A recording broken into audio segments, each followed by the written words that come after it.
This month's Where Did the Road Go is sponsored by Allison Cook and Super Inframan.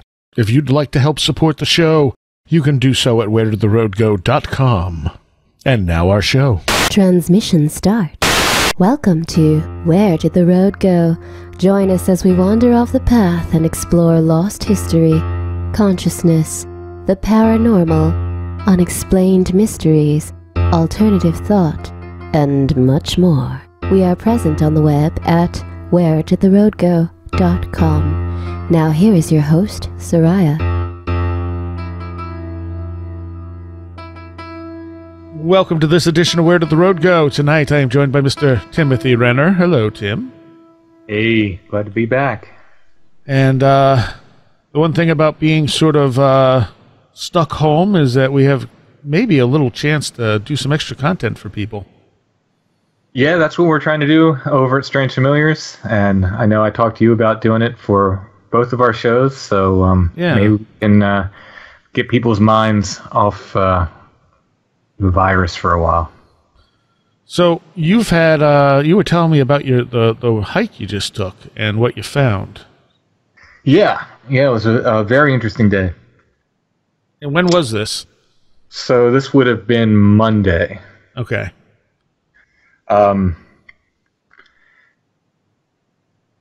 In the past, I'm sure I've talked about it on your show before.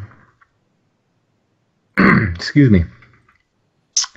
I've been finding skulls on Bigfoot investigations and so forth, and this started on Toad Road, I believe. Like the one day when I saw something there, I was hiking there by myself, and I followed it and ended up finding a skull impaled on a branch. This was a deer skull at eye level in the middle of the trail. And I've told the story on my podcast and yours, I believe, probably. I think so, yeah. Yeah. But the thing is, with that is that started this series of events where I started finding skulls on Bigfoot investigations. I would get called on a Bigfoot investigation, somebody saw a creature, blah, blah, blah, whatever. I'd go out and I'd find a skull. Usually a deer skull, prominently placed. I'm not digging around in bushes or anything. They're just be there, like out in the open.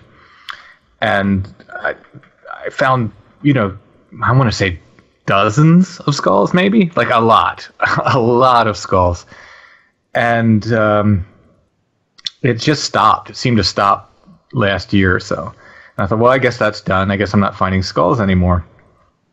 Well, a few weeks ago, we did a on-site episode about this fellow named Lee Master in Maryland, and I was bopping around in the woods. There was a nature sanctuary that was up against his property that we could hike, and his property he died in the 1700s, so what was his property. But anyway, as I'm hiking through this area, it's not populated, in the middle of the woods, not on a trail. I'm pushing through here, and I find a plastic skull. And it's like, oh, I guess I'm finding skulls again. Like, jokingly, I said this. So the next thing I did, as far as, anything paranormal or whatever, is I asked my sometimes co-host Chad, I said, Chad, let's, do you want to go on my annual Toad Road hike? And he said, sure, so we go out there, and we, in about the middle of the road, from end to end, that middle, not in the middle of the road, and calling it a road is generous at this point. You've been on part of it. It's a trail, basically. But in about the middle of it, there's a hemlock grove. Right before you would get into this hemlock grove is about where I found that initial skull impaled on a branch. It wasn't quite there. It was, right before you would get into this. But, and I told Chad as we were going into it, I said, this is the part that I find the creepiest on the whole road, this whole part in there. There also happens to be a couple boulder fields you walk through. So that's a thing, I guess, with the missing 411 stuff. And, as we were making our way through this part, there's a part where the road or trail is really flooded out and muddy, and there's sort of an alternate trail you can take that goes on a little ridge up above it. We bop onto that little ridge, and first I see a bright blue Mylar balloon. And I don't know if people have been following Strange Familiars or Strange Brow Radio or even Hellier, but Mylar balloons are now a thing that people are finding in weird places. And why would that be? I do not know. I cannot tell you why. We found one in Pandemonium. When we talked about Pandemonium with Tobe from Strange Brow, who has similar synchronicities going on, he had found a Mylar balloon as well. And this all happened, like my Pandemonium episodes were recorded before the second season of Hellier came out. And then Mylar balloons feature prominently in Hellier season 2. So I do not know why. Long before this, I had Bigfoot people tell me that they keep finding Mylar balloons in areas of Bigfoot activity. And it was one of those things that I was just like, what? Like, that makes no sense. And just kind of like, it must be a coincidence, and wrote it off. Of course, until it started happening to me. And then I went, well, maybe this is the thing. So we find a Mylar balloon. We take a picture of that. And not 10 steps from that, I find a skull. I bend down, I pick up the skull, and immediately it looked odd to me. I'm like, that looks weird. And I'm looking at it, I'm like, that's not a deer. And I turn it around, and it took me a couple seconds of looking at it. I was like, that's a pig skull. And so this is the middle of the road. People have asked me, is there a pig farm out here? No, not anywhere close to it, you know. The skull I found has an impact wound in the middle of the forehead. It looks like someone either shot it or maybe, you know, I don't know if I know they kill some animals with a hammer blow to the head. I don't know if that was with this. And some kind of impact wound in the middle of the bone in the skull. But weird, you know, a pig skull. And I don't believe... So I looked up wild boar in Pennsylvania, and at one time in recent years, we did have them in York County, but I don't believe these were wild boar. I think these were domestic pigs, looking at the skulls. So we make our way up to the end of the road and turn around and come back. It's an out and back hike. And we're coming back, and we're back in this hemlock grove again, and we're now, you know, maybe 10 or 20 yards on the other side of the balloon, going back the other way. And Chad says, is that another skull? And it's just off the trail. And I went over and picked it up, and it was a second pig skull. So we're dealing with something now that as I said, and I recorded all this, so this will all be on a future Strange Familiars episode. You can hear the you know, audio. Yeah, as we did. But I said at the time, so what are the chances of finding a Mylar balloon on Toad Road? And then 10 steps later, finding any kind of skull. Then what are the chances of that being a pig skull? Then coming back the other way, what are the chances of finding another skull? And then that being a second pig skull? It just seems very, very odd to me, the chances of this. Yeah, I don't... I'm not sure how you would even calculate that. Yeah, it's very, very bizarre. Especially since you haven't found one before. Not pig skull. I mean, I've found deer skull. I find raccoon skulls, skunk skulls, you know, you name it. But I've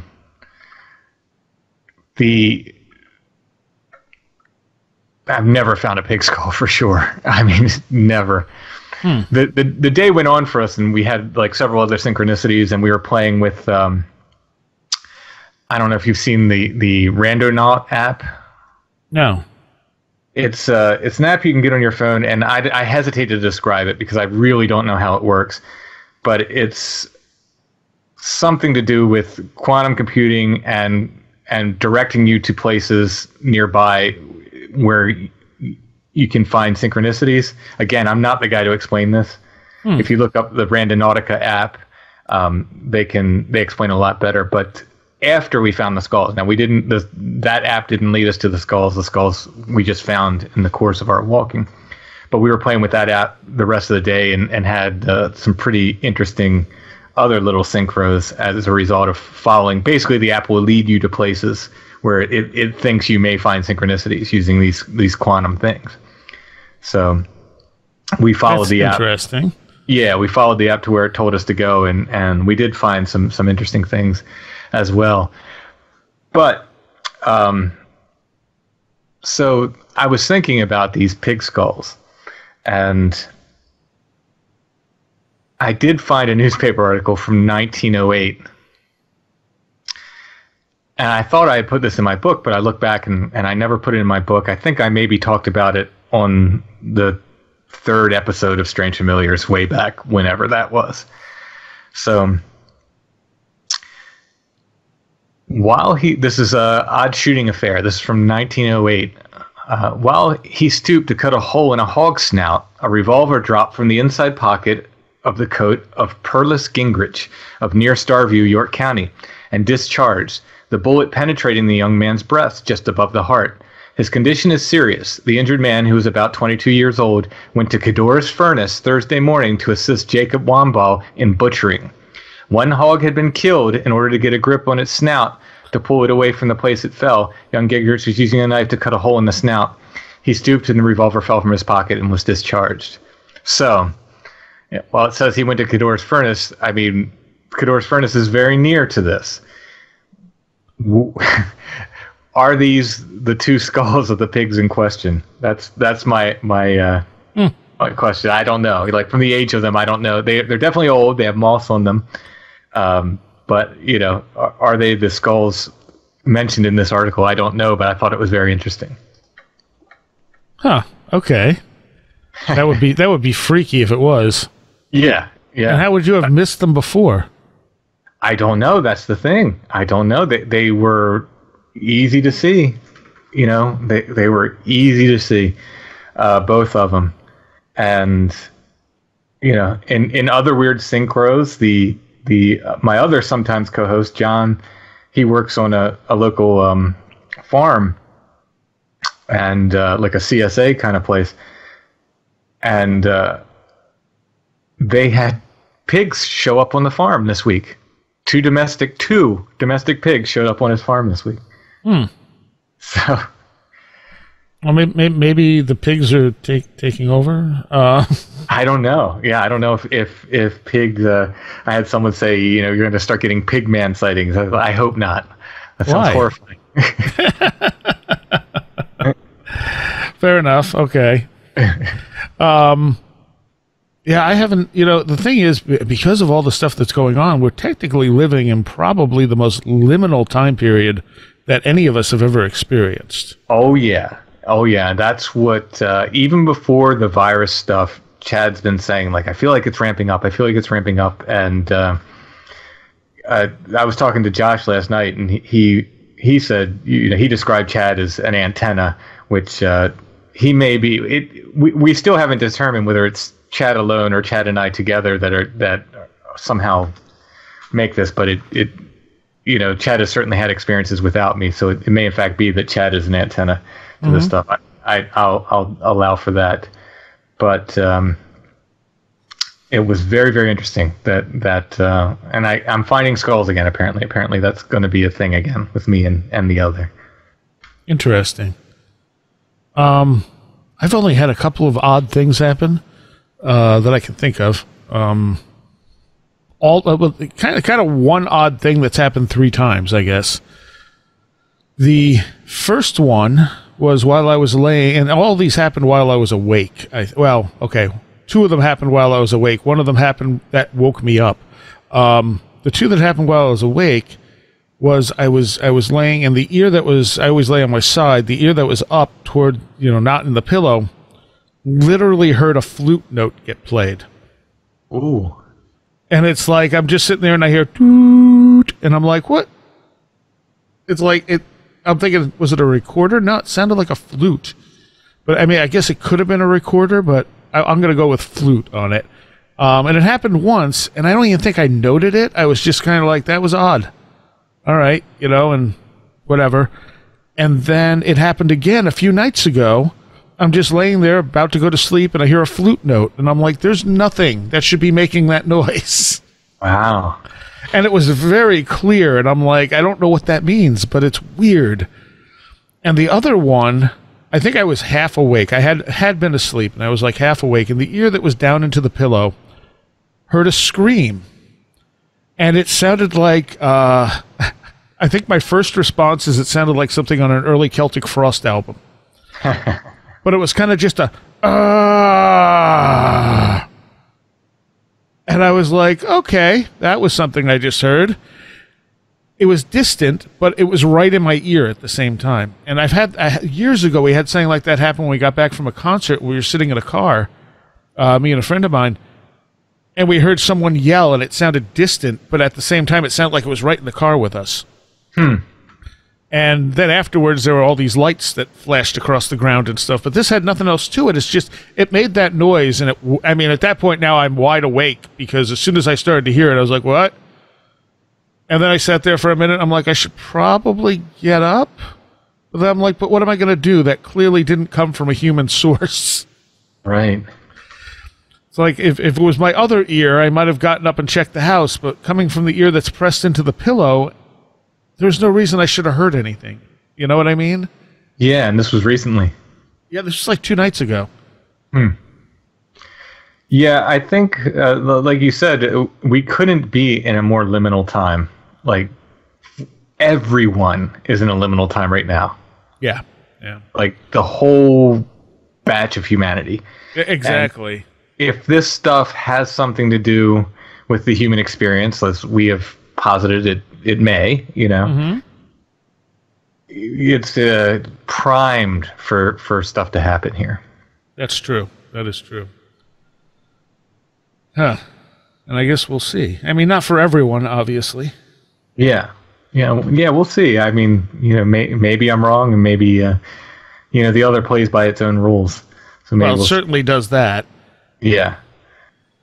Takes you one way and then drops you another way. So Allison's asking to go out to Site 7, so we're going to go take her out there, and we'll see if she sees anything. That'd be interesting. Yeah. Of course, she's fully convinced she's going to just explain the lights right away and tell me what they are. Well, if she can, good luck to her. I mean, I didn't see any distinct lights, unfortunately, when I was there. Yeah. That's a shame, too, because they just wouldn't stay on. It's like they were just blinking off. Yeah. And it's just too hard to tell what they could be, Well, hopefully sometime soon I'll be able to come back down and we can go back out to that. Maybe once all this passes and take another look. Yeah, and we can go in. Chad and I have been discussing some other ways to approach that problem. So okay. There's some other ways we might get behind the lights. We that's our big. That's what we want to do next. Get behind them and see if we can still see them. That's definitely. Mm-hmm. So that brings us to one of the things I had written down that I wanted to talk about. Why is it some people have a ton of experiences throughout their life, which I think is more common? Well, I don't know. And then you have the people who have that one experience. Mm-hmm.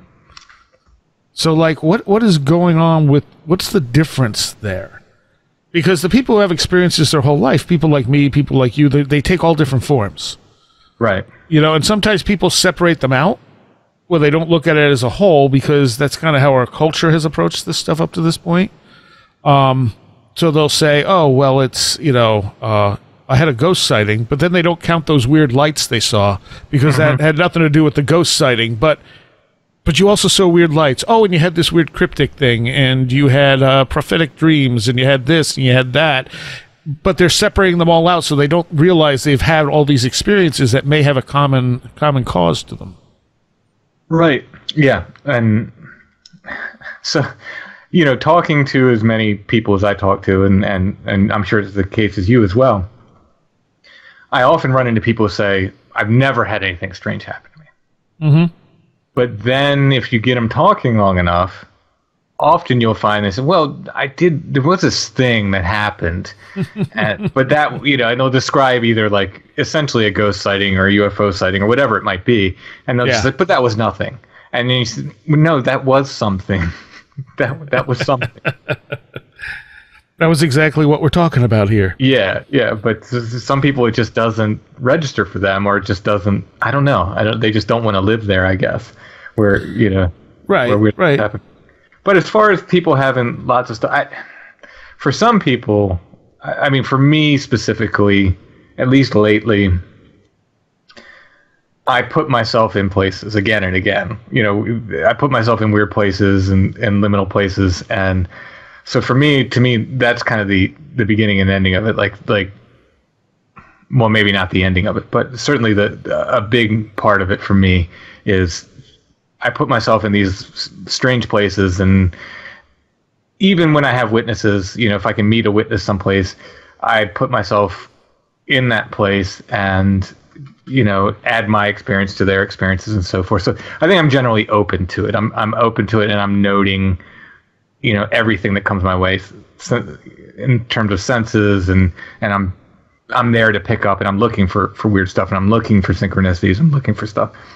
So, but for people who aren't out there looking for it, I wonder, like we were saying, if some people aren't like more antennas for stuff, and it's just drawn to them for whatever reason.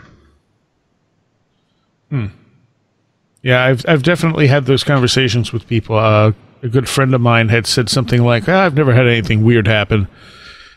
And we're talking about different stuff, and he goes, well, I guess I did see UFOs once. Yeah. And then he goes on to tell me about this really strange, these really strange lights that didn't have any other good explanation. I'm like, nope, that's a pretty good UFO story. Yeah.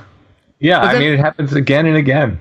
And then he follows it with, but I don't think they were aliens. I'm like, well, neither do I. We're okay, Right. Yeah, exactly. And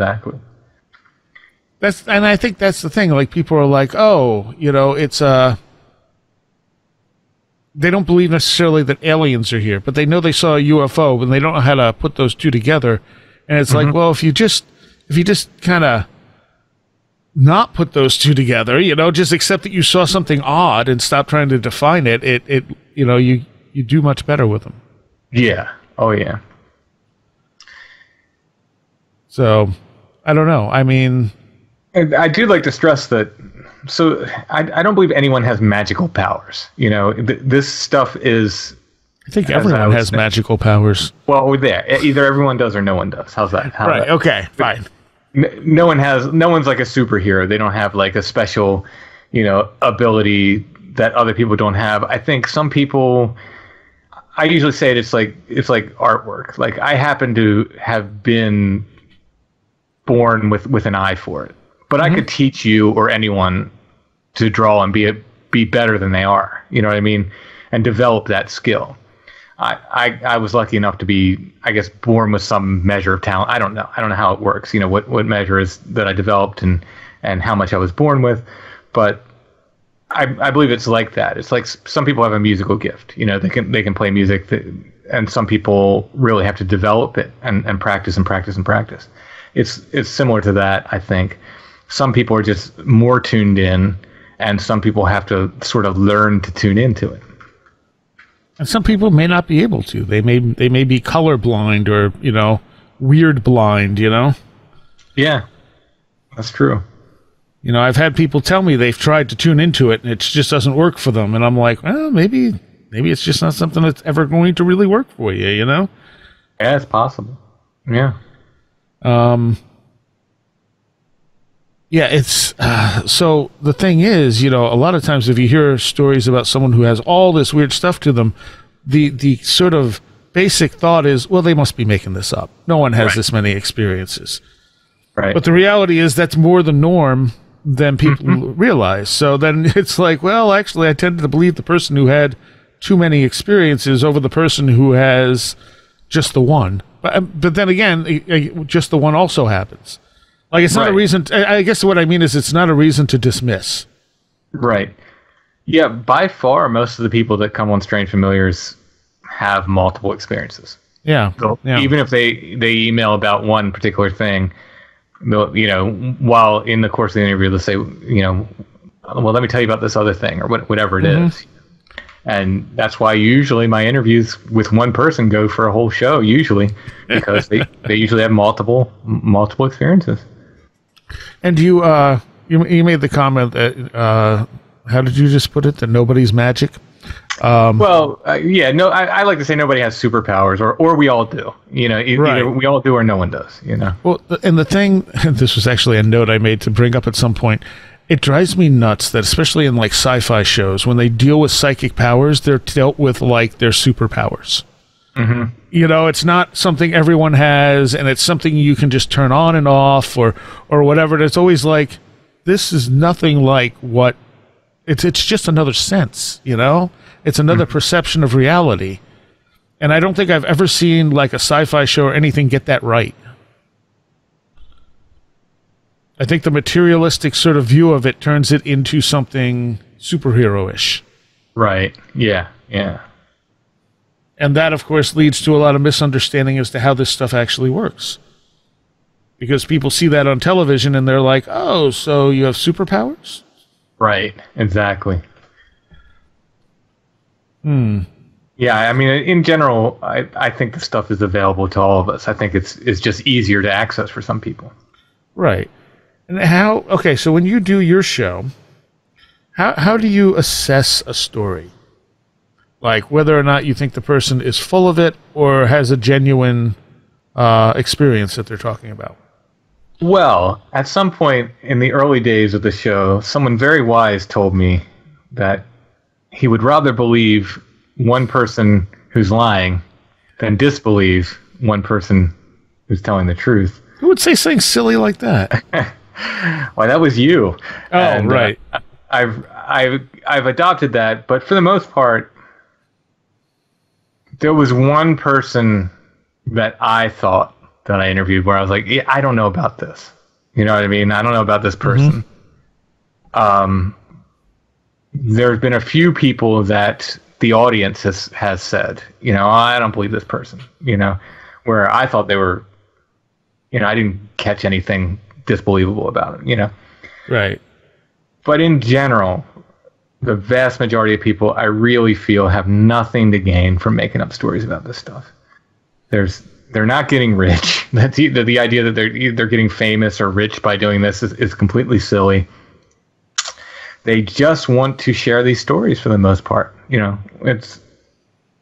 want to share this experience and possibly hear, other people who have experienced the same thing. Yeah. So I haven't really run into it too much where I've even had to go, yeah, I don't know about this, There's been a couple where I've been on the fence about, and at least one that I know we talked about with the stairway and the woods where I'm going, this has been traced back to, what was the Reddit? Yeah, I know what you mean. Mm-hmm. But anyway, No Sleep.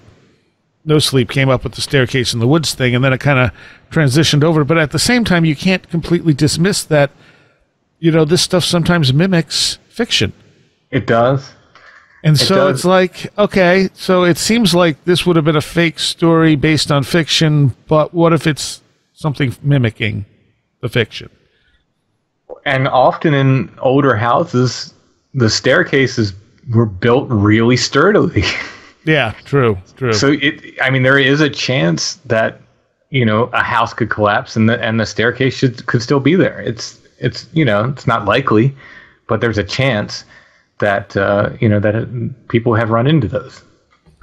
Now there is the one guy. Oh, what is his name? They did the documentary on him. We did a whole show on him, where his stuff just seemed like he was just making it up. Oh my God, I have no idea how to even track his name off the top of my head. Yep, and you weren't there. You probably haven't seen the documentary. He was later arrested for child pornography. Oh, he's a UFO guy, right? Yeah, he's a UFO guy. Yeah, I'm not going to be able to name the name, but I know who you're talking about. Most people should probably know who I'm talking about. But the documentary was terrible. But the thing is, like, his stuff was so obviously fake, and he was obviously trying to, sell it in a sense, that you're just kind of like, okay, like, I can't take this seriously. But most of the time, that's not the case. The ones who are avidly trying to make money at it, and that's where you have to kind of like be like, okay, they have a motivation here, which is to make money. And that's not the general public generally. Mm-hmm. So they're willing to, I know people have talked about Richard, is it Richard? No, it's not Richard. Greer. I can't remember. Stephen Greer. When they go on his UFO things, they go out and they watch for UFOs in the sky. It's entirely possible some of what they're seeing are legit UFOs, but other people have been like, that wasn't a UFO, that was a plane, Right. But he's charging to take people out, so he's going to make sure they see something, or at least put that doubt in their mind, Right. So it's not like there aren't frauds, it's just that the average person isn't going to be a fraud. Right. The average person is going, I don't know what this was, but it scared me. Mm-hmm. Well, some of the warning signs for me are when people are very, very definite about things. Yeah. When they're willing to tell you, exactly what this was that they saw, 100%. It was a spaceship from the planet Xenon, or whatever. Right. And they were piloted by reptilians who are friends with the Greys, but whatever. That's when I start getting, okay, wait, hold on, how do you know all this? They told them. Yeah, that's how that works. But yeah. But the thing is, sometimes people are, if someone gets hypnotized for this stuff, they're going to be a lot more definite about it. Mm-hmm. Because the hypnotism creates realer than real memories that aren't necessarily real. Right. So someone sees a UFO and then goes and gets hypnotized for it. They may have that certainty because that's what it does. Yeah. That's why it's so dangerous. Have you watched the second season of Hellier? 2 episodes.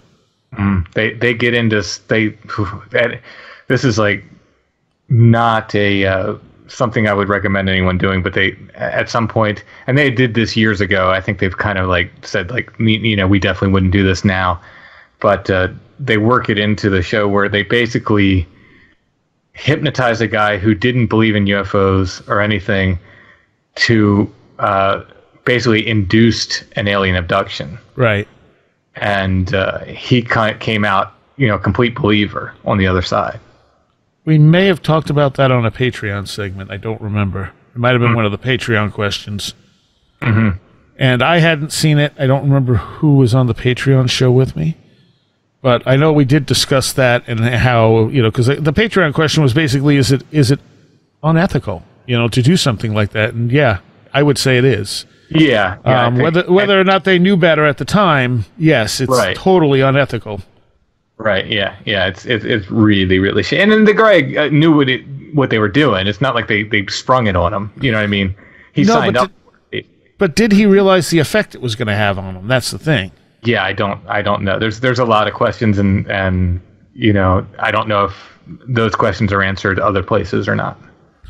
The problem is most people don't know that much about hypnosis, and the mythology has been that you can recover memories with hypnosis, and you can't. Exactly. Yeah. But the UFO world does not want people to know that. This was the bread and butter of the whole abduction experience, is that hypnosis can recover these lost memories. Mm-hmm. And it's unfortunate, and now that we know more, I mean, back in the 80s, we didn't know how dangerous this stuff was, but with the satanic panic and then, all this, hypnotic, I want to say hypnotic abduction, putting people in what's the word I'm looking for? The regression? Yeah, the hypnotic regression to see, what happened to you in that missing time. Mm-hmm. I mean, this stuff has been, a whole mythology has built up around what is happening to these people that may not have any basis in reality. So we did we did 2 shows long ago. I think the first two times I came on not to talk about a book, and the one time with Mike Clellan, I believe, who was like basically not pro hypnosis, but he was telling about his experiences with that and so forth. And then Jeff Ritzman basically came back and was like, no, you gotta be careful with that. Ever since then, I kind of bounce around this idea, right? Would it be possible? And this, I know, the answer might be I don't know, but I'm thinking about with my, especially my, quote unquote abduction experience, which again I've talked about on my podcast and yours and probably 10 others. People can find it out there if they're looking for it. Would it be possible, using the right questions and the right hypnotist, to just draw out what I could be remembered, or what I have remembered, what I've forgotten from my memory, essentially, from those, without leading questions and so forth? No. Your brain will just make it up. Oh, okay. Is that what happens? Yes. If you don't remember it consciously, your brain will literally make up the data to fill in the blanks. Oh, well, that's a big problem then. Yes, and so it's not necessarily that people are being led by the hypnotist; it's that they're making a narrative that wasn't there. Right, the brain does it. Okay. Now, you can also be led by the hypnotist. I mean, that's sure. Another issue. Right. Yeah, and I know that has happened in many cases. Right. So, I mean, that's a secondary issue to it. But if you don't consciously remember it, the hypnosis is not going to bring it back. The hypnosis, your brain will just go, oh, well, let's make something up. Gotcha. Okay. So then you're dealing with something that feels, and this is the thing, because hypnosis feels more real than an actual memory, you're dealing with something that was not a real memory, but it feels like a real memory. So the snippets of that particular night that I remember, with those, whatever they were, standing next to my bed, where they were phantasms or actual things or little doctors or grays or whatever, those snippets that I recall, that's all I can ever basically hope to recall from that night. Unless your brain wants to give you more, or maybe nothing else happened. Maybe that was it. But it may have also happened at another level of consciousness. I mean, how often do most people remember their dreams? I mean, I know people who will say, I don't dream. And of course you do. Of course, yeah. So, I mean, other levels of consciousness are very hard for us to access. I mean, how long do you normally hold on to a dream, even if you do remember it, unless you write it down? Exactly. That's a great point. And to be clear, I don't think there were little men standing next to my bed. I think this was some kind of out-of-body experience or other level of consciousness. Like you said, there's something else was going on. There weren't physical beings there, I don't think. So what happened may not be something you needed on a conscious level, but on an unconscious level. So who knows what effect it actually had on you, because it's working on your unconscious. Right. Which to some people would be a really scary statement. Well, the whole thing, my whole journey with that, has been a sort of a journey of acceptance, I guess. Little by little, where, going from an absolute hatred and disgust of even seeing the image of a gray to more of a questioning and a wondering and I'm more accepting, especially with and again, this was on one of the Strange Familiars patron shows we did recently. My most recent experience was so different from all the others that it really sort of kind of softened me to the whole idea of it. You may have talked about that on this show as well.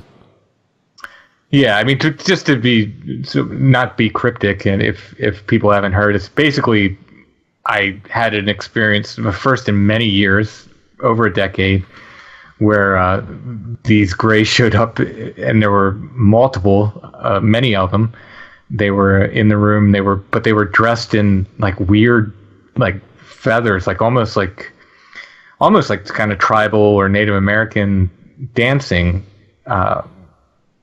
wear, ritual wear. But all the feathers were like day glow. It looked like some sort of 1980s hair metal version of like an Indian rain dance or something, with they were dancing around and like they were moving really fast, whereas before they had always been very deliberate and slow in their movements, and they were almost silly, like they were almost funny. Like I almost like laughed at them. They were just so odd. And then I was dreaming in place. So this was in the room I was sleeping in. This was all happening, and then they were just going, or I woke up, one or the other, however you want to look at it. I don't remember waking up. I just remember them not being there. Like they just stopped. This was in November. All of the moths were gone, ostensibly, and I saw something in the room, just from the street light outside. The room was dark, and it was a moth, and the moth came down and landed in my hair, right next to my right ear, and buzzed. Like fluttered its wings. So I got this buzzing sound. So I got the buzzing sound that's often associated with these things, but from a perfectly, ostensibly natural way, Right. From this moth. And then the moth flew off, and I never found a moth body, and couldn't find it. Look for it the next day, and have looked for it since. I've never found this moth. It was a pretty good sized moth. It wasn't huge, but it was bigger than an inch. Who knows? But but it really sort of changed my whole perspective on things, because it wasn't the tone of the experience was very different too. It was right. You had said, "Oh, it seems like a ritual." I think I told you like the day it happened or the day after. Yeah. And I was like, "Oh my goodness, yeah, it does sound like a ritual." For whatever reason. But yeah, if they're going to give me like those kinds of experiences, I'm all for it. Like bring it on, because it was weird, but it wasn't ominous in any way like in the past. You were ready for the next step. Maybe that's the case. I mean that's sort of the thing with this stuff. Like I'd written an article a long time ago about, and I was using this TV show Lost as an example. Some people hate it, some people love it, but it doesn't matter, because it was one of those shows that if you watched it from the beginning, you got some sense of what was going on. But if you just suddenly dropped into the middle of season 3, you were never going to figure out what was going on. Mm-hmm. So if you look at something like that in the same context as a ritual, the reason you take these little steps is because you can't just jump into the middle of it. Right. So you have to go through those first steps before the bigger things happen, and maybe the less scary things happen, because now you understand a little better what you're dealing with. Maybe that's the case. And I just to note, this was an extremely liminal period in my life. Very, very, right. Very, very stressful and very strange. And if I remember right, it was just a weird. The way it was liminal was also very weird. Mm-hmm. Yeah. And so you almost have to wonder if it was constructed by whatever this stuff is to put you in a certain frame of mind. Yeah, I don't know. That whole period was just odd. Right. Yeah. So it may be that's what needed to happen to you, but to get you there, they had to put you in a more liminal state. Maybe that was the case. And maybe that's what's happening on a wider scale with our planet right now. Maybe, the whole coronavirus thing is sort of a giant liminality that's there to sort of like change the way, the sort of the bad way that humankind is kind of moving. I don't know if this means anything or not, but when you said that, I got the biggest chill up my spine when you said like the and I don't know if it's just the idea of that or what, but I wonder. I mean, it's certainly going to, no matter what, it's going to change things. Oh yes, and it's shown our weaknesses. It shows us our strengths. And as much as it sucks, there is some value to that. There is, and I feel like, so the idea of community, because of the internet, basically, has changed a lot over time. Mm-hmm. And So, the show I did on the virus for Strange Familiars, and when I called you, and I called a few other podcasters, Dave Scott from Spaced Out Radio and Adam from Conspiranormal, and I called Ren.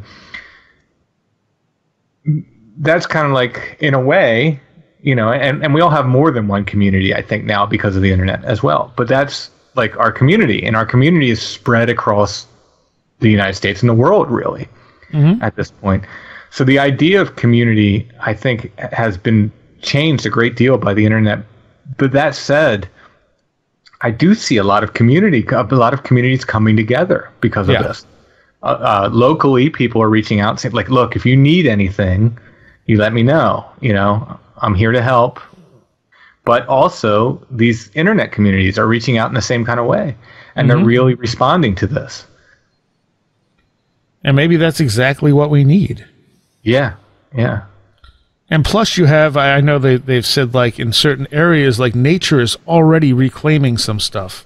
Yeah, those photos they've showed of just production stopping in China and the smog that's not there because of that, it's amazing. So maybe that will help wake people up to just what we're doing to the planet on top of that. Mm-hmm. Maybe this is the planet's way of saying, hey, guys. Yeah, wake up. Like, maybe we can not do this. Yeah, I'm gonna tap you on the shoulder with this, this virus, which is bad, but it could be a lot worse. Yes, it's like a warning shot across our bow. Yeah.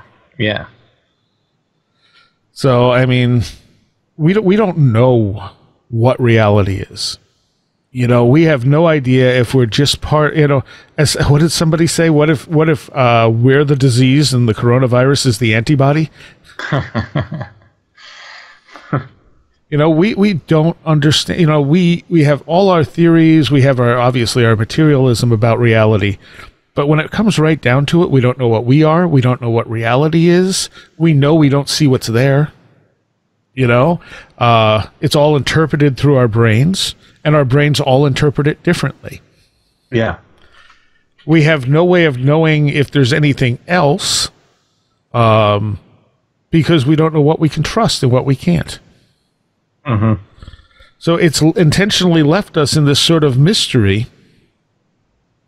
And, like how much of the things that happen are happening because they need to happen for us to take the next step.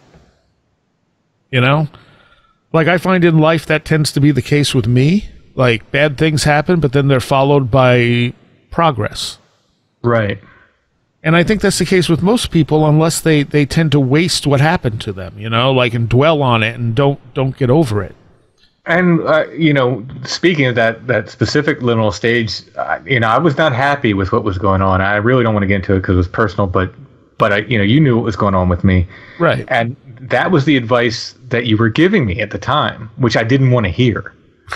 You were saying, like, maybe you need this to happen at the time.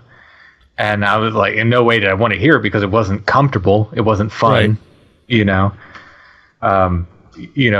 Getting a little bit out of that, maybe. So, I mean, we can only hope that on the other side of what's going on now, we'll be better off in the long run. I hope so. We now know that a lot of people out there you can count on. The human race isn't all bad. Sure, there are the people hoarding toilet paper, but they're the minority. Right. So yeah, it's a weird time. Yeah, for every guy that buys however many 17,000 bottles of hand sanitizer to try to jack up the price, there's a local distillery here has converted from making drinking alcohol to making hand sanitizer. Right, exactly. And they're starting to give it away to nonprofits and people who need it. And so, I mean, there is good in the world. There is. We just need a better balance between the good and bad. Mm-hmm. And really, who's sustaining us right now? It's not the government. It's the people working at the grocery stores. It's it's the people working in situations that are literally risking their health, and they're not even doing it for a good wage. Yeah, exactly. So, I mean, this is the type of stuff that maybe it will wake people up to that on the other side. Mm-hmm. We can only hope. Yeah, I hope so. And I hope this idea of community and of helping each other, continues beyond this. And I think that's the problem. Sometimes we get so comfortable in our lives that we just stop caring about other people. We only focus on ourselves. Mm-hmm. And when something like this comes along, when 9/11 comes along, people stop and they go, oh, crap, we need each other. Yeah. Yeah, it takes a little discomfort sometimes to shake you from it. Change doesn't happen generally when people are comfortable. Yeah, exactly. That is the perfect way of saying it. Comfort does not promote change. No, it's too easy to sit back and just live, Yeah, exactly. And I mean, I don't know what the outcome of this is. I'm hoping it's not. I'm hoping the doomsayers are way off. Me too. There's a lot of that going on there. In our community, the paranormal community tends to have a lot of crossover with the conspiracy community. Yeah. And there's a lot of, just dark stuff being said. And I just, I can't let myself go there mentally because, I want to not think that way in general. And I think it's better to be kind of like when we were talking about the stories and believing someone who's lying over, not believing someone who's telling the truth. It's better to be safe with this stuff than, even if it turns out we look back and go, well, we overreacted. Good. It's better that we overreact than underreact. Yeah, exactly. Because you don't want to be the one person who transmits it to, somebody's grandmother or something. Right, exactly. It's like it's not a world ender. Let's hope. Mm-hmm. It doesn't seem like it's a world ender. It's a wake-up call. Yeah, very much so. And I think there'll be a lot of adjustment to go on once this starts to, pass in a lot of different ways. Like, it's going to make everyone look at this world a little bit differently. Mm-hmm.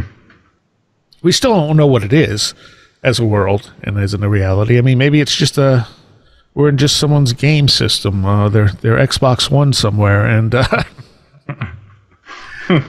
they're nudging around a virus right now, and there are games like that. Oh yeah. So, there was something I wanted to talk about, and I don't know if you're familiar with some of this stuff. One of the things in Fortiana that has always mystified me are skyfalls. So like when the frogs fall out of the sky or whatever? Yeah, frogs, fish, blood. Some of them there are possible explanations for. I know like in India it was raining blood at one point, but they think it actually came from space. So it was space blood. But that's because it had nothing that was normally found inside blood in it. Mm. I don't remember the exact details because it was a few years ago. But some of them, a lot of people, the materialistic explanation is, well, a whirlwind picked it up out of a pond and then dropped it. And it's like, that doesn't make any sense. First of all, there were no whirlwinds. Second of all, why is it only dropping one type of frog? Because you would think if it picked up a pond, it would then let go of the pond when it died out and everything would come down. Did you happen to catch the Watchmen series on HBO? Not yet. Okay. There's basically one of these guys makes a device where it rains squids, and basically to make people think that they're coming from another dimension, essentially. But that's interesting. The reason for that is all embedded in the show and the original Watchmen comic and so forth. But no, it's very interesting. And it comes out that obviously he's making this happen. It's not. Yeah, we could have someone just messing with us, someone from another dimension. Yeah. Hey, let's dump some frogs here. I mean, I tend to try not to throw the trickster term around, right? Because it's something that people use, and I think the problem with it is it brings to mind like people think it's like one thing then. Like there's one trickster guy sitting there, like, you know, messing with people or whatever. Mm-hmm. But it's undoubtedly there's an element of tricksterism to all of this. Yes. Like something is playing with us or with the human experience in some way. And the problem with me is when it gets really dark. That is like, wow, because whatever this trickster thing, it has no problem with getting dark. I mean, look at whatever happened in Point Pleasant, you know? Yeah. It has no problem getting really dark at times. But other times it's very playful. Yeah, and it seems like you never know what you're going to get from it. That's true. And it could be, you know, I played around with this idea at one point, and I know we did a show on it, that this could be something trying to communicate to us so far outside of our reality. Not like from a parallel dimension, but something from a completely different sort of existence. And when it pecks into our world, it doesn't know how to talk to us, you know? Mm-hmm. And so it just does things. And then we react to it. And it goes, oh, what if I do this? You know, and it may not even know how it's coming out to us. Because, again, what we're seeing of our world is not what's actually there. It's our brain siphoning just a little bit of that information and turning it into something we can work with. So if you're dealing with something that's so far outside of our reality that it can't even figure out how we're seeing what we're seeing, mm-hmm. you know, it's going, okay, well, let's manipulate this here. And we go, oh, monster, you know? Right, yeah. And it goes, well, it saw it, you know? Yeah. Let's make another one, you know? Right, yeah. But it may not understand, you know, our behavior to it. It may not be a situation where it's like, you know, because people will say things like, well, you know, this stuff could be like us to ants. You know, like ants have no concept of what we're doing. Mm-hmm. But it may be even way beyond that type of a separation. So what we're dealing with is trying to communicate, but it really has no concept of how to do so. So it's just throwing everything at us. Yeah. Well, and I think that approach allows you, and I've observed you in situations where you're fairly fearless with this stuff. I'm very good at repressing the fear when stuff happens. Mm-hmm. Like I'll feel it. I'll feel that cold chill go up my spine, and I'll be like, nope, not moving. Mm-hmm. So it's not so much that I'm fearless, it's that I can control it. Okay, yeah. But if you approach it with those kinds of thoughts, like if it's something, like you said, just it's trying to, you know, somehow interact with us and not even necessarily knowing what it's doing, that's way more benevolent, I think, than me thinking, okay, I broke the rules, so it threw a rabid raccoon at me. You know what I mean? Well, I think some of it we're creating ourselves too. I think a lot of this stuff does come down to we're interacting with our higher selves. Our higher selves are creating the reality around us. And so since you were thinking you broke the rules, and maybe you did, maybe you were going a certain way and then you veered from the path, and your higher self went, well, how do I get them back on the right path? Mm-hmm. I think I said this in the interview with the Snake Brothers. Like maybe we are in a simulation and we're in a game, but the game is that we here on the planet, our normal consciousness, are the avatars in the game. And our higher self is outside that game playing, but it can't directly influence the game. Like it can only give us nudges. You know, it can affect the reality around us. It can create synchronicities and hope you see them and follow. But it can't actually just go in and control you. Because that's sort of what it feels like. Right.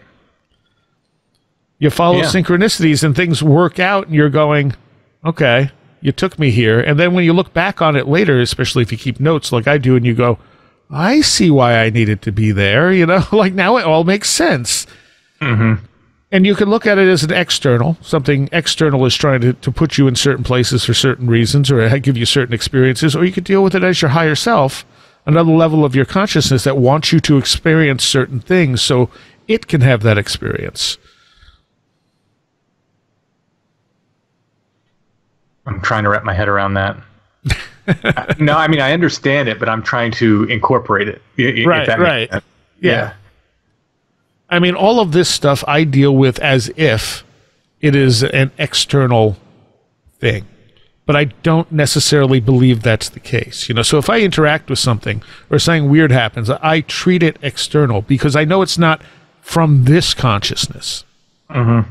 And that higher self might as well be another consciousness for all that we can control it. Right. And who knows how many levels of consciousness we actually have. Right. There's always that theory that we're all the same consciousness broken into splinters. Mm-hmm. And that's not totally off like what Jane Roberts Seth suggested, that we're, his view of reality was that that personality does survive, but we all started at the same place and we've splintered off. And each personality splinters off other personalities, which is also an interesting concept. Yeah. Yeah, I know. So, I often tout Allison as Strange Familiar's resident skeptic, but she's very Jungian. She's, she doesn't necessarily believe that I was interacting with something outside of myself, and I'll take what we were calling my chessboard as an example. She knows something was going on there, and at some point she said to me, you're playing chess with yourself. At which point I say, okay, I'm perfectly okay with that, because it doesn't matter to me whether this is a way to access that higher self, or whether I'm playing chess with that higher self or with another entity. It's still amazing either way. Right. I just stay more agnostic on it. I leave the possibility that maybe it was something else, but I'm absolutely fine with it being me too. With it, if it was just me, and I don't think it changes things either way. Really? Because I think either way you're getting the same thing out of it. Mm-hmm. That's true. I mean, people like Crowley said, as he called it, the holy guardian angel as your higher self, and full communication with that was the greatest thing you could ever do in this life. So he might be right. Maybe. Yeah. I don't think that full communication is possible, but it might be leading us through certain experiences for certain reasons. And some of those experiences are weird and may include intelligences that we don't recognize. So this kind of comes back to your multiple experiences thing. So if we're dealing with that, and if that's the case, and it sees you being anyone, you, me, whoever, reacting in a certain way, or say in a big way, to these weird experiences. So we often talk about some people just write it off and they don't want to think about it. So they don't, they either don't react or they don't react the same way. But, somebody like me is documenting these things and writing about them and talking about them on a podcast. Is that the reason then for more experiences? Because it's going, aha, I'm getting something. Yeah, it very well could be. Yeah. And when you pay attention to this stuff, it happens more. Oh, yeah. Oh, yeah. Now, I've had other people who seem to be completely blind to this. They'll, even like gut feelings, they'll be like, well, I followed my gut and it was completely wrong and I should just use my brain instead. And it's like, okay, well, maybe you're just bad at this part of it, It doesn't mean everyone is. And I think of someone like Dawkins or someone of these almost militant atheist type people who do that type of stuff where they dismiss it out of hand because they can't point to a single experience where anything like that was suggestive. And it might just be a form of blindness, or maybe that's what they need to experience in this life, Didn't they find when they were doing those ESP tests on people And I'm thinking that, of the cards with the wavy line and the plus sign and all that. Didn't they find that not only were there people who could guess the cards, way more than other people, but didn't they find that there were people who were wrong an incredible, a huge proportion of the time? Yep. Yeah. And so in a way, it's this kind of almost negative ESP in a sense. It's still something special. It's just not, they're just not able to pull the symbols out. They're the other side of the mirror. Yeah. Yeah, there's so much here that we literally just don't understand. And someone had asked the question, I feel like we should do a fuller show on this, but someone had asked the question of, what's the point of studying this stuff if we're never going to understand it? And I don't know that we're never going to understand it. That's the first thing. I think we understand bits and pieces as we go along, but I think it also is part of our spiritual evolution and part of our physical evolution. This stuff inspires us in different ways and pushes us forward. Yeah. Yeah, I've talked about that a lot, how, I don't think, and just taking the Bigfoot phenomenon as an example, I don't think I get to see a solution to that in my lifetime. A real answer, one way or another. And I'm fine with that now. I went through a little period of depression when I realized that. Until I just, had to talk to myself, like, are you still interested in it? Yeah. Do you still like it? Yeah. Do you, okay, then move along, accept that no answers are forthcoming. But I do believe it's something to do with the human experience. It's something to do. I mean, it's always been there with us. All of this stuff has. It has always been there with us. And it probably always will in one form or another. And it's something to do with the human experience. Mm-hmm. So, therefore, it's valuable, I think. Yes, absolutely. And we may understand it better as time goes on. I mean, we understand the mechanisms, at least, a little better as time goes on. The more ways we have to devise different tests of psi, for instance, we get a better understanding of what works and what doesn't. Like Robert Schoch's revelation that, people who are psychic seem to do better when there's high solar activity. Mm-hmm. That seems like a lot of people would say, well, big deal, but that's a big deal. That means we're distinctly interacting with our sun. Right. And our environment around us. And when you look at weird places on the planet, like Skinwalker Ranch being one of the more famous ones now, there's something about the environment, that interacts with us as well in ways that we just don't understand yet, but they're not completely beyond our understanding. We just have to figure out the mechanism. And if we do that, maybe we can harness that a little bit. Yeah. So if you're going to go to Skinwalker Ranch, do it when there's high solar activity. And it would be interesting to check, like if someone wanted to go through and check all these really high strangeness experiences and see what the solar activity was like around that time period, That would be amazing. Yeah. Because I guarantee you're going to see at least some matches, but whether or not they mean anything would be the other question. You have enough matches to say this is a thing. Mm-hmm. Because I think you're dealing with a multitude of factors that make this stuff a reality. Oh, I'm sure. And again, that comes back to what is reality? And I've mentioned this before, the book The Invisible Gorilla is absolutely must read for people who are interested in that question, because it shows us how little of what's around us we access. It goes through these different illusions of what we think we access versus what we actually do. And they're talking about memory in there too. He said hypnosis, makes a stronger memory than normal. The other thing that does it is traumatic events. So they had, I don't remember the exact details, but you can read the book and find out. They had asked people what they were doing when 9/11 happened. And I guess whatever they had maybe video of these people. They were like in a college or whatever. Mm-hmm. And so they could go back and see what they actually did. And I think the initial idea was they asked them shortly after it happened, and their memory was decent of what actually happened. But then they asked them 10 years later, and their memories were all a bit off from one another and all a bit off from what actually happened, but the memory to them was so strong that they had trouble acknowledging that this could be an incorrect memory. Oh, yeah. Like the trauma strengthens the memory, but not the accuracy of the memory. They also go on to show that memory is part emotion.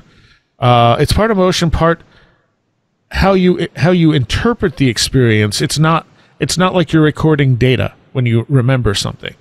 So it's partially what happened and partially your interpretation of what happened. And plus the emotional component, and all that gets wrapped up into your memory, which then each time it's accessed, it recreates it and changes it a little bit. So memory is actually fairly unreliable. Oh, yeah. Yeah, very much so. And they also showed that people where they could show someone that their memory was wrong, a lot of times people would prefer to just stick with their memory than change that. Mm-hmm. You know, they'd say, no, here's what really happened. They'd be like, no, I think my memory was right. So when we're building off of that, and then we're adding strange phenomena into it, right? Oh, which may be interacting with us in a very personal and subjective way. Who knows what we're really getting? Oh, yeah. Yeah, and my memories, especially of the experiences with Graves, because of all that, I now, question a lot. And I wonder if I've inserted certain things, because I've never read a ton on the phenomenon, because I just never really went there. I've yet to read Communion. I've yet to read, anything really more than an article or two here or there on the phenomenon. But I have been influenced by, we've talked about it a lot. I've heard a number of podcasts, and I wonder how much of that has crept in over time. Yeah, and it probably has. That's why I'm really glad I've written so much stuff down, because it does give me that ability to look back and test where my memory was right and wrong. And for the most part, and I think probably because I wrote it down, that's another thing they found, is that writing this stuff down actually helps strengthen the actual memory. Because I wrote it all down and can double check it, there are only little things here and there. Like I'll be like, oh, this happened, and then later that day this happened, but it actually happened 2 consecutive days. And it's like, oh, okay, well, I mean, it's a minor difference, but it's still different. Like there was once the one experience I had when I was extremely electrical, and it's only happened to me once. I mean, I normally affect electronics and stuff, but there was one day where I was getting enormous shocks off of everything, like visible blue, electrical shocks. And I had gone to see a friend of mine at a radio station, and I said to him, he was one of these people who always had to shake your hand. And I said, don't touch me this time. I'm like, you'll get a huge shock. Just don't. And he kind of looked at me like, all right, whatever. And as he walked past me at some point, he brushed against me, and it was a sound like a gunshot, and he flew across the room. And I turned around, and he's like, what the hell was that? And I'm like, that's why I said I didn't want to shake your hand, But it was just a small space, and he just happened to come close enough for it to discharge. Wow. And, we walked into the hallway, and I think the part I had initially forgotten is we walked into the hallway, and all the lights went out in the hallway. And I was like, I don't know if that was me, Now, in my memory, I then went to my other friend's radio station, and this is where I potentially knocked the power on the entire block. Okay, I seem to remember this story. Yeah. So I was, I get there, we're talking, and I want to say Metallica's Binge and Purge CD had come out. He's like, oh, look, Metallica Binge and Purge. And anyone who knows me knows I really can't stand Metallica. And I was like, oh, good. Too bad they suck or something. And I took it from him. And as I took it from him, I grabbed the rack that all the CD players were hooked up to, the metal rack. And I felt this like buzz in my hand. And all the power went out. And I jokingly said, okay, they're not that bad. You can have the CD back, And we sat there for a while waiting for the power to come back on. It never came back on. But we did have a weird experience with a phone ringing somewhere in one of the offices. And, we're just sitting there, and he's going, do you hear a phone? And this is pre-cell phones and stuff. It's like, yeah. And so we're digging around in the dark, and he finally finds this phone buried under someone's desk, ringing. And he picks it up, and there's just weird static on the line. Oh, weird. And then he hangs it up. He's like, I think we should just go. I think it's time to go now. But, and I said to him, I'm like, hey, you know, because he was also the news guy there, and I said, tomorrow, see if you can find out what knocked the power out. And he's like, all right. And so I talked to him a couple days later, and he said, well, they don't know. They said there was a huge power surge from our end of the block, and it knocked out one of the whatever they are, all the way down at the end of the block. Huh. And I was like, oh, huh. I mean, there's no way I can say definitively that was me, but with the amount of electricity I was putting out, it might have been me. And nothing like that has ever happened before. But in my memory, I did that on the same night. It turns out I did that in like 2 consecutive nights. So that electrical thing that was going through me at that time lasted for a couple of days, not a few hours as I thought. Wow. But after the radio station, it was done. It's like it discharged into that stuff, and I was fine after that, and I went back to just normal affecting electronics. Can you wear a watch? No. No, I had a watch at one point, and a friend of mine was thoroughly amused because the watch would just show up random things. Mm-hmm. And she'd be like, what's it say now? I'm like, oh, there, you know. Yeah. It would work for a few minutes, and then it would just go crazy. Yeah. I could probably, you know, I have a better control of that stuff now, so I could probably wear a watch now, but I'm not sure. Nor do I care about wearing a watch. Right, yeah, everybody's got a watch in their phone, you know. Exactly. What's the other thing? I will occasionally get shocks from computer cases that are not plugged in, and not, I don't mean from the motherboard. Like, I'll touch one corner and then another corner to, like, pull something out, and I will get an electrical shock from the case. And that shouldn't happen because the case doesn't have any electric running to it. Right. And it's not a bad shock, but it feels like something's like pinching me. And I'll be like, ow, ow. I'm like, oh, I'm touching the case in 2 places with one arm. Okay. I did electrical work, telephone as well, but we had electrician's license, so we would end up doing electric work too. I hate getting shocks. It's just one of my least favorite feelings. These type of shocks don't tend to bother me. They're just I don't want to short anything out. Mm-hmm. And of course, when it's more staticky, then it really ramps up, like in the winter and stuff like that when the air's dry. When everyone's getting little shocks, I'm getting really big shocks where I can see it jump from my fingers, and I'm going, okay, stop, you know? Right. I'll grab something metal, it'll be like crack, crack, crack, crack, crack, and I'll be like, okay, now I can touch the laptop. Crack, crack, crack, crack, and it's like, damn it! My TV goes black every time I walk past it. Like, it just loses the signal for a second and then comes back on. And I'm like, well, that shouldn't happen. Wow.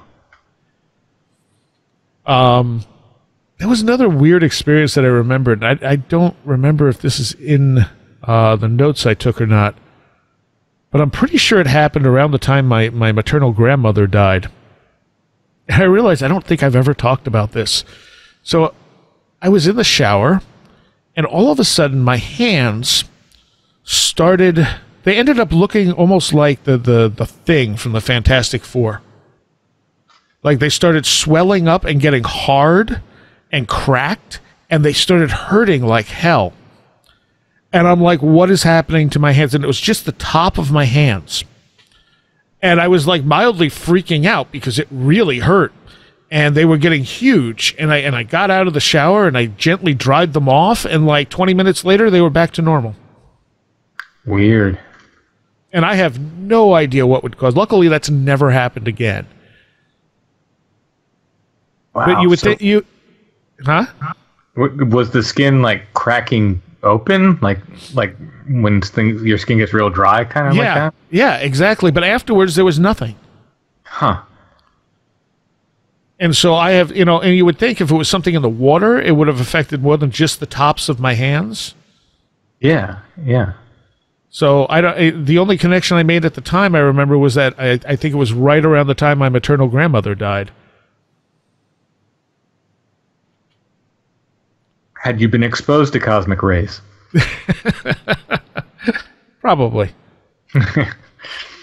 For non-comic book nerds out there, that's how the Fantastic Four got their powers. Ah, okay. But yeah, it was one of those really weird experiences that I have nothing to really connect it to, but like I've never heard of anyone else having that happen. I can't think of any skin condition that would suddenly pop up when you're, just washing your hand and then go away a few minutes later, never to return. Yeah. If I had a camera, I would have taken pictures, but again, pre-cell phones, and I didn't have a camera. Right. Now, if it happened, the first thing I'd be doing is taking pictures and be like, what the hell is this? Yeah. Look what my hand did, and it's back to normal. Okay. And now I've stumped you. Well, yeah, that is... So I think that might be one of the personal experiences I've never talked about, just because it doesn't always occur to me. And sometime recently it popped up in my head, and I went, "Oh yeah, that was really weird." Yeah. I mean, is that a quote unquote weird experience? Is that a medical thing? You know what I mean? Like, yeah. And I think the next time I had a doctor's appointment, I asked about it, and the doctor was just like, "That's not a thing," and I'm like, "Okay." I've had a lot of conversations like that with doctors because I'm always like, so would this happen and this and that? And they're like, that's not a thing that happens. It's like, okay. All right. Just checking, I mean, especially when the Kundalini stuff happens, it's like, okay, let me just double check that there's no physical explanation. No. Okay, great. Right. Now, would you relate the electrical discharges to Kundalini stuff? Oh, definitely. Yeah. Okay. I would think so, but. And when I reread through all my notes and stuff, I'm going to see if anything like liminal was happening at that period. Because the first time I went through them, I wasn't looking for that type of stuff. So I'm going to reread all of that, and then I'm pretty much going to write that book while I'm rereading it. Before I was reading everything and I was just taking notes, but I think this time I'm just going to write it as I read it. And I'll look for the events around it that are more liminal, potentially. Mm-hmm. And see how many of those line up. I know some of them do right off the bat because I looked them up and went, oh, huh. But so much of this stuff, like, you don't even know what to make of it. It's like just little bits of weirdness. Pulling into my driveway and seeing what was literally a tumbleweed of sparks on the right side of the driveway suddenly, appear as if someone like lit off a little, what are they called? People have on the 4th of July, sparkler. Mm-hmm. Like someone lit off a sparkler, and then there were a bunch of more sparklers, and then they turned into a tumbleweed of sparklers, rolled across my driveway to the other side, stopped, and went out. What the hell is that? Like, there was nothing else to that. And I just stopped, watched it, and went, all right then. There was a period when I was in college when I kept seeing in different places what I would describe as a giant. Like a human, but about 8-9 feet tall. Oh, wow. And I saw him at the bus stop one time, waiting for a bus. And I saw him walking down the street in a different town one time. And I saw him like 3 or 4 times to the point where I was like, am I like going nutty here? You know what I mean? Like, right. Yeah, so that it just reminded me when you said you kind of saw that and you're just like, what do I do with that? It was the same kind of thing where I'm like, what do I do with, like, what does this mean? Like, assuming there's not an 8-9 foot guy walking down the street. Yeah, which is unlikely. Mm-hmm. Yeah, that's even more like visceral though than what I experienced. Mine was just lights. Yeah. I hadn't thought about that in years until you just said that. For some reason, I thought, oh yeah, I used to because I saw it while I was driving. It must have been when you said you pulled into your driveway. It must have been that triggered the memory, because each time I saw him, I was driving to the point where I'm like, should I be driving? You know? Did anyone else ever see him? No. I think one time I was with my girlfriend at the time, and I pointed it out to her, and by the time, I was like, I think I said look or something like that, and by the time she was able to look up or whatever, we were well beyond, well past it, and I'm like, turn around and look, and she never saw whatever it was. It was a shaved Bigfoot. It could have been a skinny shaved Bigfoot. and this happened, I want to say, for over the course of a week, maybe, and then gone, never again, Huh. That is very strange. Week, maybe 2 weeks, But like the yell, I mean, like hearing things like a flute or a yell when I'm actually awake and not necessarily in a hypnagogic state. We had, as I said, the similarity is we pulled into the driveway. It was after an Overkill show, and it was me and my friend Dave, and we're sitting in the car talking. The car's off, and we just hear something go, ah, and then it just cuts, like no decay, no nothing. Mm. And we both looked dead quiet when it happened, but it sounded distant, but yet it sounded like it was in the car with us. And all the windows are rolled up. And so he's like looking around like, what the hell was that? And I'm like, sounded like a guy screaming, like I just kind of take this stuff so matter-of-factly. And I had gotten out of the car and started to walk toward the house, and under this big black oak tree that there was nothing in the tree, on the ground, these kaleidoscopic lights show up. And they just kind of move in and out like a kaleidoscope, primary colors, and then they disappear. And I just kind of observed and went, oh, lights. And then he realized how far away I was and panicked and came running over to me because he didn't want to be left alone outside. But, I mean, again, there was nothing like significant to any of that other than the fact that it was just weird. Right. Now, I feel like you told me another story that happened after an Overkill show. The rabbit thing didn't happen after an Overkill show. No.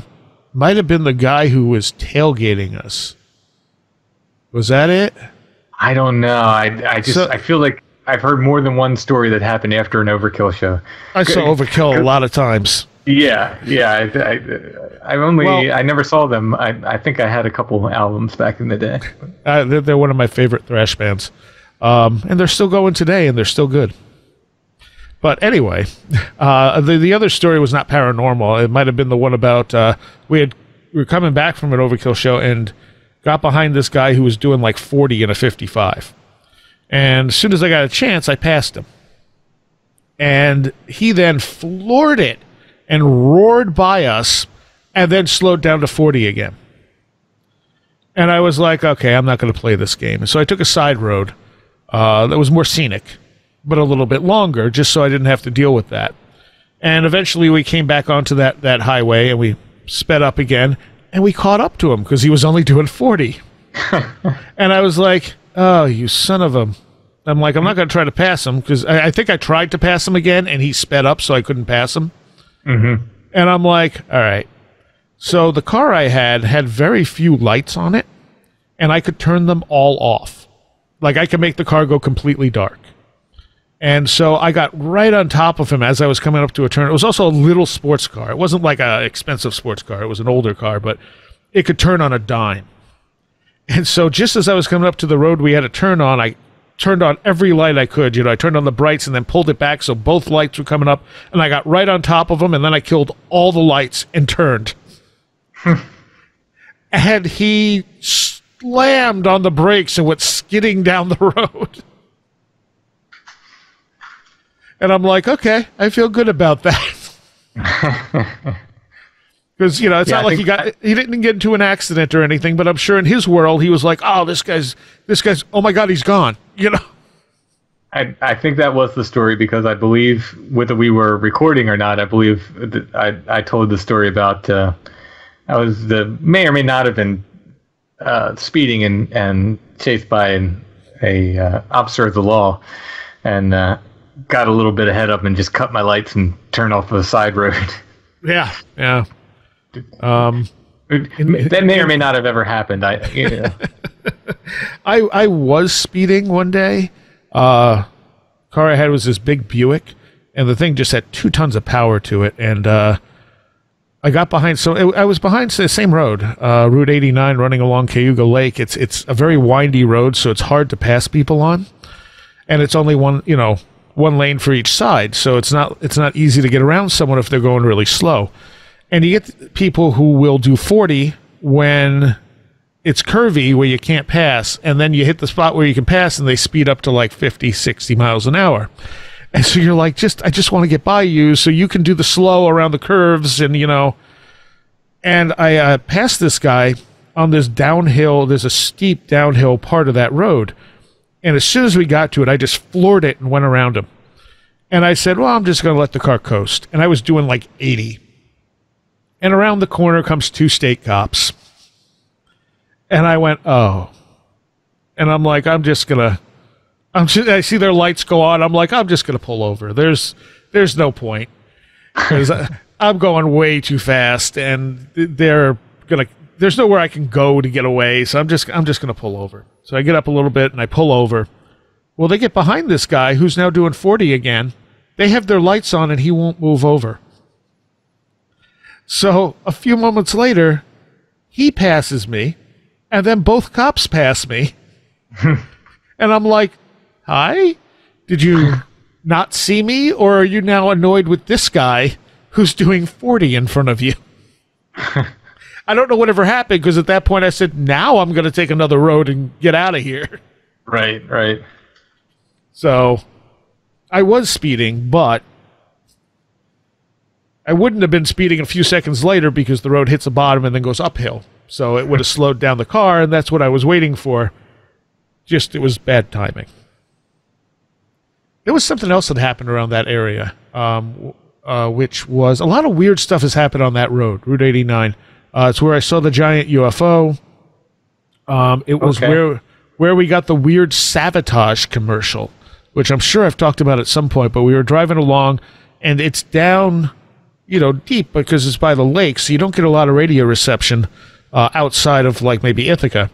And I think we had tuned to a Rochester station, and just as we're driving along and suddenly a commercial kicks in, very beginning of the commercial, it's a commercial for Savatage playing in Rochester, commercial ends, station goes out.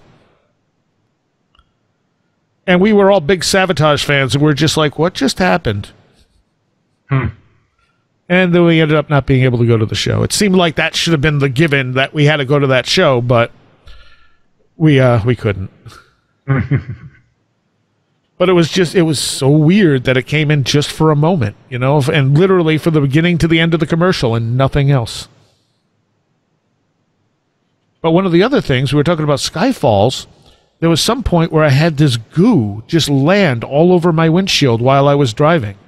And it did it for a few moments and then stopped. And when I tried to, hit the windshield wipers, it was just smearing it. Like it was thick. It didn't want to come off the windshield. Oh, weird. And I'm sure people would say, well, maybe it was from a plane or something. I don't know. Maybe. Mm-hmm. I have no idea if it was something natural or not natural, but it's the only time I've ever had that experience. It was literally just goo. It was like clear, and it landed on my windshield, and I couldn't get it off for a few moments. Ectoplasm. Yeah, exactly. And on the more mundane levels, we had gone to, I was supposed to go down and shoot a band's live show down in Binghamton, and the car was making a weird noise, and I stopped, and I checked, and I realized my the belt for the alternator was like just about shot. Or maybe the lights were flickering or something. I don't know. And I'm going, oh, yeah, we're not going to Binghamton. And so I turned around, and I'm driving down the road, and all of a sudden a pheasant flies out in front of the car, hits the front windshield, covers the entire windshield with pheasant poop. Oh. And I'm like, oh, great. And so I'm like hitting, and there's traffic everywhere, and I'm hitting the windshield wipers, and they're going full speed. And as soon as I see a deer, like a deer butt, like 5 feet in front of me. I'm like, deer!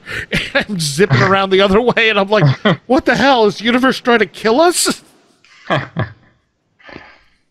Then we made it back home, and everything was fine. But that was just one of those 1-2 punches, like, here, we're going to obscure your view, and now deer.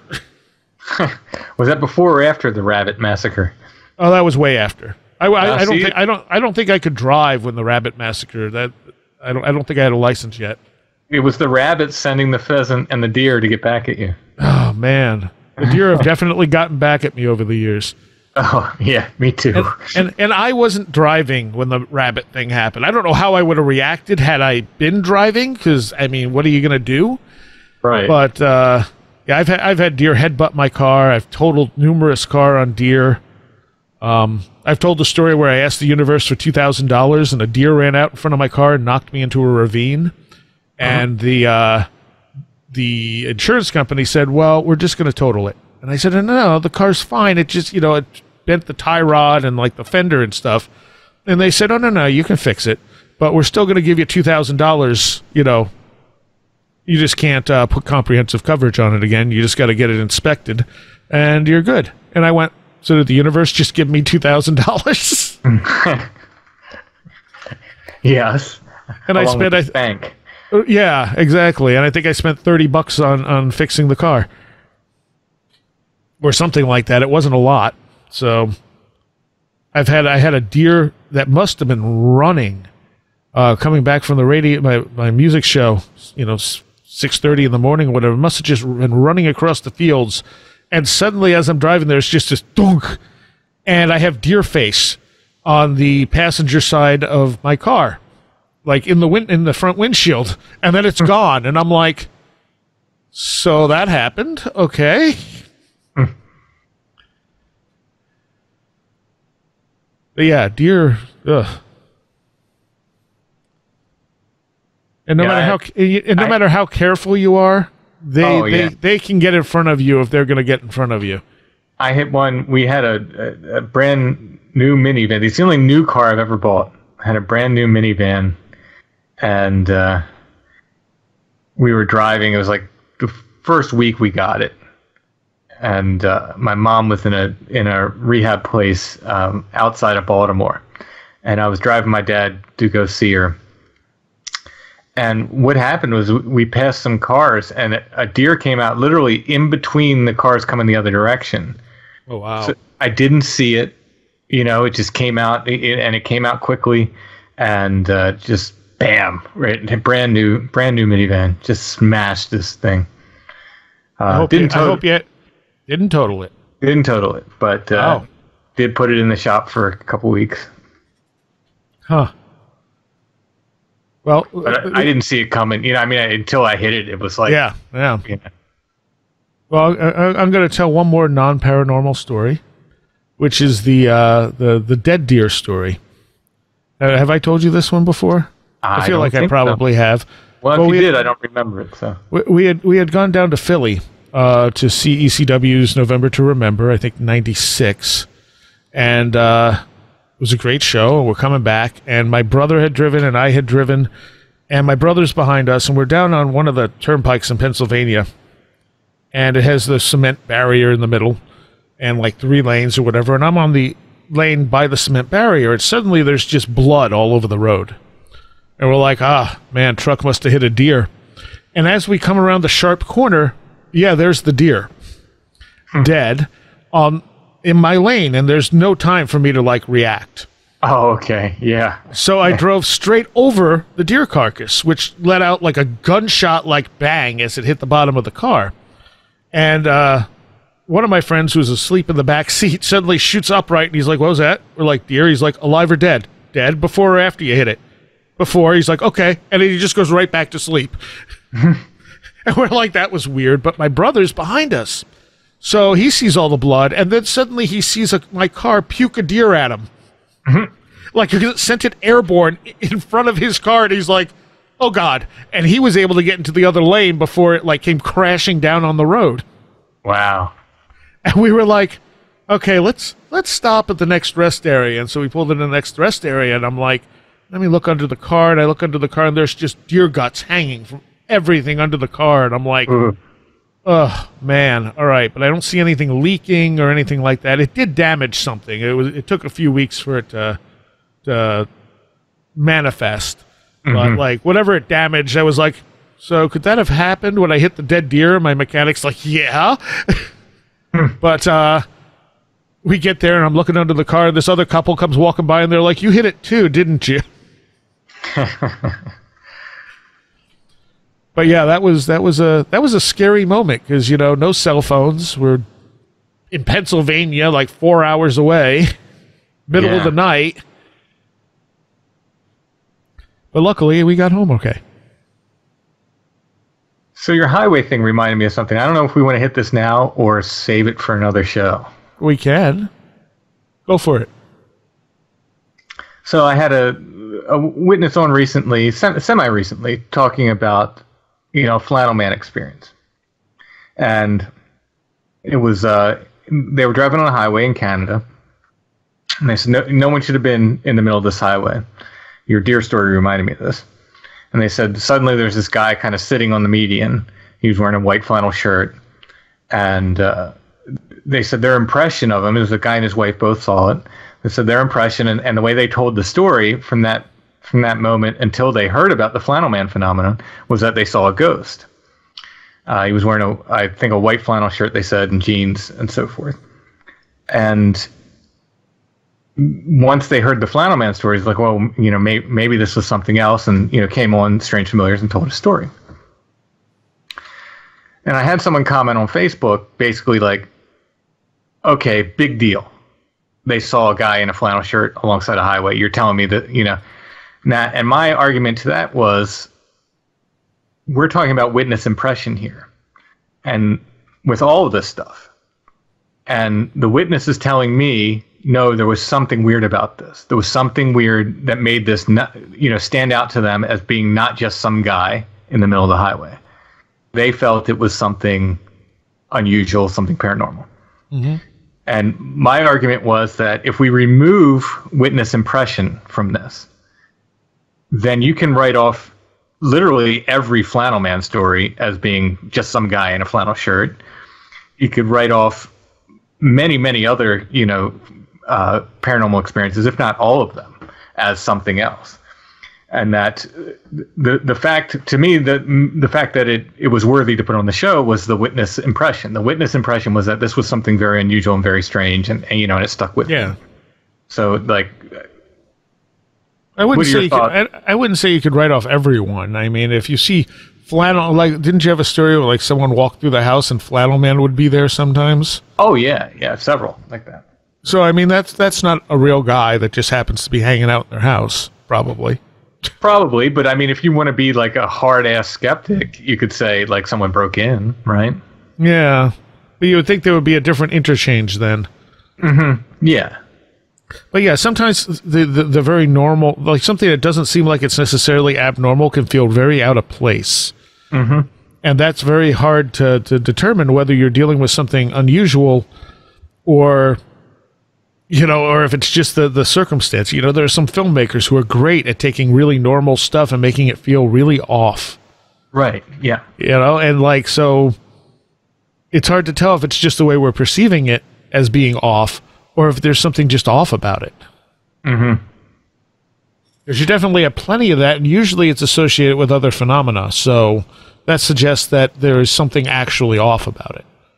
Yeah, and my argument is that like witness impression means a lot with this stuff because we weren't there. Right. Yeah, we don't know because we weren't there. Exactly. We weren't in that car. We didn't see it, and we can, you know, Monday morning quarterback all we want and say, oh, they just saw a normal guy, but we weren't there. They were there. The witness was there. And with most of these things, if we don't rely on what the witness says and witness impression, then we really don't have a lot of stories to go with, you know? Yeah. And, you know, like, here's the other thing. So what if sometimes that's the precursor to an experience, you know, like you see something sort of out of place and maybe that opens your mind enough to have a bigger experience a few moments later. Well, exactly. And that's what... So I've been talking about these sort of, I've been calling them like type A and type B Flannel Man experiences. Originally, I was getting the type A kind, like, you know, Allison's experience where you wake up and they see a Flannel Man, or they wake up, go get a drink, walk back to the bedroom and they're seeing this Flannel Man. But then I started to get these other experiences where people would say, well, wait a minute, you know, I had this experience in this haunted place with these ghosts and stuff. But earlier in the night, we were stopped by this guy wearing a flannel shirt. And it was just weird enough where they remembered it. You know what I mean? Right. And so now we're starting to get these other stories of these sort of out-of-place guys in flannel shirts that are sort of adjunct to these other experiences. So you may, in fact, be onto something there. Interesting. Yeah. All right. And those have become my favorite. Those and like the Bunny Man stories we talked about, where they could just be guys in bunny suits, but people are saying they're really out of place and they're really strange. So and not every guy in a bunny suit is out of place and strange. That's the thing, because because people do stuff like that, and you're like, oh, look, it's a guy in a bunny suit, but every once in a while you're like, that's weird, you know? Mm-hmm. Why is that standing out to me the way it is? Exactly. Yeah. Yeah. John came on and told one, it happened about 5 miles from my house. And until I started asking him the questions about it, like he heard one of the Bunny Man episodes, and basically he said like he was driving down a road and saw a guy at night dressed as a bunny in a bunny suit, and he was waving at cars passing by. He was sitting in a chair in a field. He was illuminated. And I asked him, I was like, how was he illuminated? And he couldn't answer it. And that's when he's like, oh, I never thought about that. And maybe that's the brain's way of interpreting something that is not that, but it has nothing else to map onto it, you know? Mm-hmm. Yeah. It needs that camouflage. Oh, weird thing I've never experienced before. It's a bunny man in the field. Right. Yeah, exactly. It's a Bigfoot. It's, whatever. Mm-hmm. It's a pterodactyl. It's all of the above. Exactly. Bigfoot in a bunny suit riding a pterodactyl. Ooh. That would be a fun time. All right. This seems like a good place to end this conversation. Where Did the Road Go is made possible in part by our awesome patrons. And for those of you pledging $10 or more, an extra special thanks. Allison Cook, Super Inframan, Tim, Stone Wilderness, Luke Osborne, Rob Drummond, Alex Whitcomb, Nadine, Damian Tallman, Edu Camahort, Tactical Therapist, Janet Bunderson, 36 Dingo, Maria, Jennifer Campbell, American Rambler, Kevin, John Rutledge Foster, Eric Citron, Andy McNamara, Sasha Jorg, Matthias Sunby, James Lattimore, Sam Sheeran, Dominic O'Malley, Christopher Vaughn, Riker and Stark, Sean Cosgrove, Jose A., Roger Gonzalez, Craig Cicernos, Ray Benedetto, Linz Jackson K., Alfred Tuttle, Kevin Schreck, Patricia Giaquinta, William Lovelace, Mark Brady, Chris is a hot dog a sandwich, and Carla Mahoney. Thank you all so very much. And, of course, all your stuff is available on Bandcamp. Stonebreath.bandcamp.com, yeah. Where the Footprints End, Volume 1 is coming soon. I don't know how the virus is going to slow production on the book and so forth, but hopefully April or May, we'll see. But essentially, Josh and I are finished. We just need to kind of put the polishing touches on and get it out. Awesome. I can't wait. We will be back on to talk about that for sure. Oh, I'm sure. All right, everyone, stay healthy and be kind. Yes, exactly. And we'll see you next time. You have been listening to Where Did the Road Go? This show is made possible in part from our Patreons, and we thank you and everyone listening for helping us continue this exploration of the strange. You can always find everything Where Did the Road Go related at www.wheredidtheroadgo.com. And thank you so much for your support.